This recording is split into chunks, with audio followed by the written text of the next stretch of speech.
The War of the Worlds by H.G. Wells, read by Shapey Catman. This edition, originally published by Heinemann Educational Books of London. First published in 1898. This dedication appears to my brother, Frank Wells, this rendering of his idea.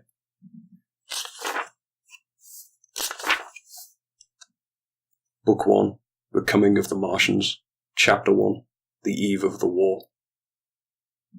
No one would have believed, in the last years of the 19th century, that human affairs were being watched keenly and closely by intelligences greater than man's, and yet as mortal as his own. That as men busied themselves about their affairs, they were scrutinized and studied, perhaps almost as narrowly as a man with a microscope might scrutinize the transient creatures that swarm and multiply in a drop of water. With infinite complacency, men went to and fro over this globe about their little affairs, serene in their assurance of their empire over matter. It is possible that the infusoria under the microscope do the same. No one gave a thought to the older worlds of space as sources of human danger, or thought of them only to dismiss the idea of life upon them as impossible and improbable. It is curious to recall some of the mental habits of those departed days. At most, terrestrial men fancied there might be other men upon Mars, perhaps inferior to themselves, and ready to welcome a missionary enterprise. Yet across the gulf of space, minds that are to our minds as ours are to those of the beasts that perish, intellects vast, cool, and unsympathetic, regarded this earth with envious eyes, and slowly and surely drew their plans against us. And early in the 20th century came the Great Disillusionment. The planet Mars, I scarcely need remind the reader, revolves about the Sun at a mean distance of 140 million miles, and the light and heat it receives from the Sun is barely half of that received by this world. It must be, if the nebula hypothesis has any truth, older than our world, and long before this Earth ceased to be molten, life upon its surface must have begun its course. The fact that it is scarcely 1/7 of the volume of the Earth must have accelerated its cooling to the temperature at which life could begin. It has air and water, and all that is necessary for the support of animated existence. Yet so vain is man, and so blinded by his vanity, that no writer, up to the very end of the 19th century, expressed any idea that intelligent life might have developed there far, or indeed at all, beyond its earthly level. Nor was it generally understood that since Mars is older than our Earth, with scarcely a quarter of the superficial area, and remoter from the Sun, it necessarily follows that it is not only more distant from life's beginning, but nearer to its end. The secular cooling that must someday overtake our planet has already gone far indeed with our neighbour. Its physical condition is still largely a mystery, but we know now that even in its equatorial region the midday temperature barely approaches that of our coldest winter. Its air is much more attenuated than ours, its oceans have shrunk until they cover but a third of its surface, and as its slow seasons change, huge snowcaps gather and melt about either pole, and periodically inundate its temperate zones. That last stage of exhaustion, which to us is still incredibly remote, has become a present-day problem for the inhabitants of Mars. The immediate pressures of necessity have brightened their intellects, enlarged their powers, and hardened their hearts, and looking across space, with instruments and intelligences such as we have scarcely dreamt of, they see, at its nearest distance, only 35 millions of miles sunward of them, a morning star of hope, our own warmer planet, green with vegetation and grey with water, with a cloudy atmosphere eloquent of fertility, with glimpses through its drifting cloud wisps of broad stretches of populous country and narrow, navy-crowded seas. And we men, the creatures who inhabit this earth, must be to them at least as alien and lowly as are the monkeys and lemurs to us. The intellectual side of man already admits that life is an incessant struggle for existence, and it would seem that this too is the belief of the minds upon Mars. Their world is far gone in its cooling, and this world is still crowded with life, but crowded only with what they regarded as inferior animals. To carry warfare sunward is indeed their only escape from the destruction that generation after generation creeps upon them. And before we judge them too harshly, we must remember what ruthless and utter destruction our own species has wrought, not only upon animals, such as the vanished bison and the dodo, but upon its own inferior races. The Tasmanians, in spite of their human likeness, were entirely swept out of existence in a war of extermination waged by European immigrants in the space of 50 years. Are we such apostles of mercy as to complain if the Martians warred in the same spirit? The Martians seem to have calculated their descent with amazing subtlety.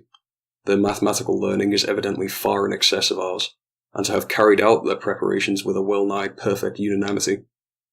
Had our instruments permitted it, we might have seen the gathering trouble far back in the 19th century. Men like Schiaparelli watched the Red Planet. It is odd, by the by, that for countless centuries Mars has been the star of war, but failed to interpret the fluctuating appearance of the markings they map so well. All that time the Martians must have been getting ready. During the opposition of 1894, a great light was seen on the illuminated part of the disk, first at the Lick Observatory, then by Perrotin of Nice, and then by other observers. English readers heard of it first in the issue of Nature, dated August 2nd. I am inclined to think that the appearance may have been the casting of the huge gun, the vast pit sunk into their planet, from which their shots were fired at us. Peculiar markings, as yet unexplained, were seen near the site of that outbreak during the next two oppositions. The storm burst upon us 6 years ago now, as Mars approached opposition. Lavelle of Java set the wires of the astronomical exchange palpitating with the amazing intelligence of a huge outbreak of incandescent gas upon the planet. It had occurred towards midnight of the 12th, and the spectroscope, to which he had at once resorted, indicated a mass of flaming gas, chiefly hydrogen, moving with an enormous velocity towards this Earth. This jet of fire had become invisible at about 12:15. He compared it to a colossal puff of flame, suddenly and violently squirted out of the planet, as flaming gas rushes out of a gun. A singularly appropriate phrase it proved, yet the next day there was nothing of this in the papers, except a little note in the Daily Telegraph, and the world went in ignorance of one of the gravest dangers that has ever threatened the human race. I might not have heard of this eruption at all had I not met Ogilvy, the well-known astronomer, at Ottershaw. He was immediately excited at the news, and in the excess of his feelings invited me up to take a turn with him that night in the scrutiny of the Red Planet. In spite of all that has happened since, I still remember that vigil very distinctly. The black and silent observatory, the shadowed lantern throwing a feeble glow upon the floor in the corner, the steady ticking of the clockwork of the telescope, the little slit in the roof, an oblong profundity with the stardust streaked across it. Ogilvy moved about, invisible but audible. Looking through the telescope, one saw a circle of deep blue, and the little round planet swimming in the field. It seemed such a little thing, so bright and small and still, faintly marked with transverse stripes, and slightly flattened from the perfect round. But so little it was, so silvery warm, a pin's head of light. It was as if it quivered a little, but really this was just the telescope vibrating with the activity of the clockwork that kept the planet in view. As I watched, the little star seemed to grow larger and smaller, and to advance and recede, but that was simply that my eye was tired. 40 millions of miles it was from us, more than 40 million miles of void. Few people realize the immensity of vacancy in which the dust of the material universe swims. Near it, in the field, I remember, were 3 little points of light, 3 telescopic stars infinitely remote, and all around it was the unfathomable darkness of empty space. You know how that blackness looks on a frosty, starlit night. In a telescope it seems far profounder, and invisible to me because it was so remote and small, flying swiftly and steadily towards me across that incredible distance, drawing nearer and nearer every minute by so many thousands of miles, came the thing they were sending to us, the thing that was to bring so much struggle and calamity and death to the Earth. I never dreamt of it then as I watched. No one on Earth dreamt of that unerring missile. That night, too, there was another jetting out of gas from the distant planet. I saw it. A reddish flash at the edge, the slightest projection of the outline, just as the chronometer struck midnight. And at that I told Ogilvy, and he took my place.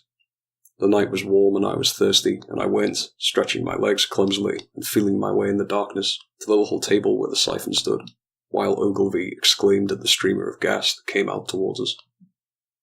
That night, another invisible missile started on its way to the Earth from Mars, just a second or so under 24 hours after the first one.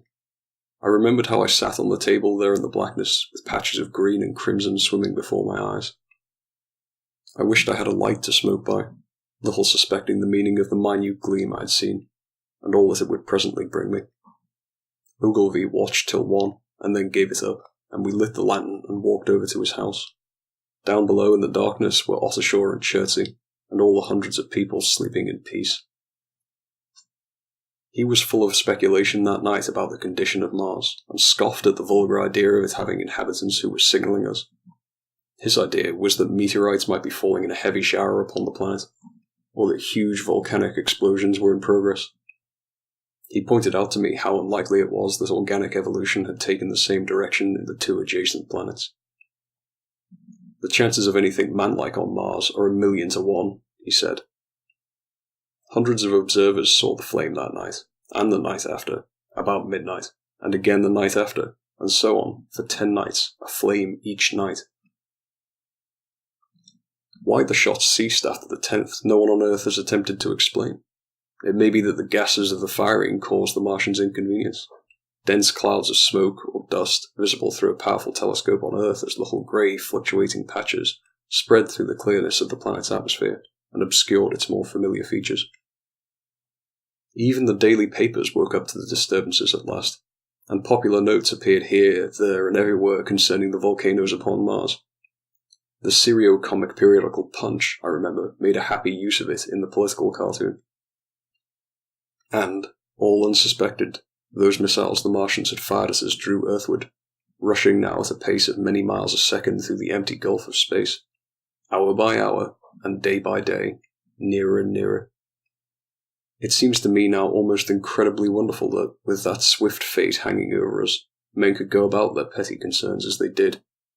I remember how jubilant Markham was at the securing of a new photograph of the planet for the illustrated paper he edited in those days.